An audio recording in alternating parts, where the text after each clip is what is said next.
Brazosport Planetarium presents Uranus and Neptune, an online planetarium show from the Center for Arts and Sciences. Uranus and Neptune.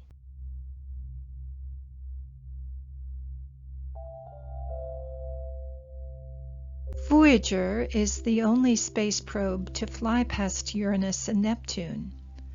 The two planets were lined up perfectly for the flyby in the lonely outer reaches of our solar system.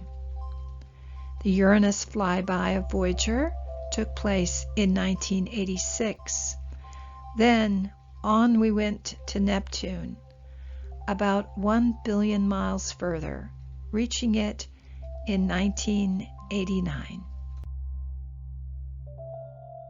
Uranus is visible with the unaided eye in a dark, very clear night sky when it is away from the glare of the sun or the moon. Here, with the moon present at sunset in this photograph, you can see it. The arrow points it out under the word Uranus, but you have to look very carefully or have a very large screen. Neptune, much further away, is visible only with a good telescope. Astronomer William Herschel discovered the planet Uranus in 1781 using a telescope. He wanted to name it George's star after his patron, King George III. The rather trying name, Uranus, was chosen instead, after the Greek god of the sky.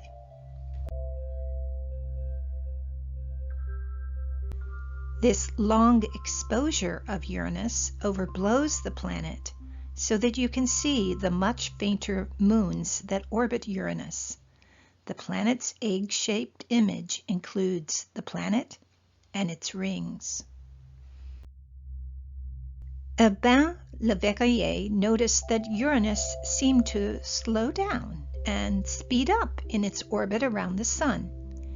He thought that the reason for this speed change was that another planet beyond pulled on Uranus.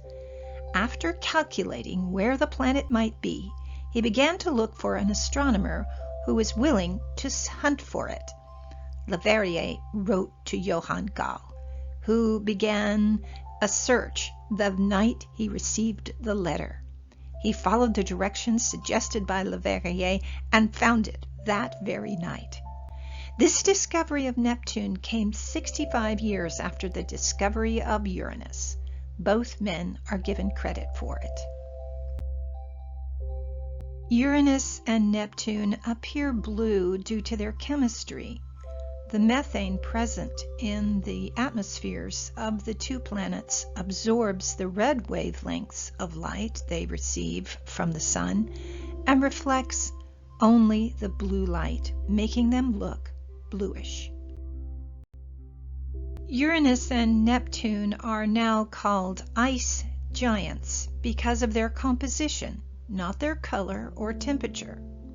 Ice giants are made of compounds that easily vaporize. A lot of water, ammonia, and methane. The interior of these ice giants is very hot and dense. We continue to see great amounts of water in the solar system. Uranus rotates on its side. Scientists see this as evidence that a large, fast, Earth-sized moving impactor hit Uranus with a glancing blow and tipped it over. The moons of Uranus are aligned with this tilt. It is possible that these moons are the debris from the ancient collision. Neptune seems also to have been hit by an Earth-sized object. A head-on collision would explain why Neptune has so much more interior heat than Uranus, even though it is 1 billion miles further from the Sun. The collision would have violently churned up the planet's interior. This hypothesis also explains why the center of mass of the planet is not at its center.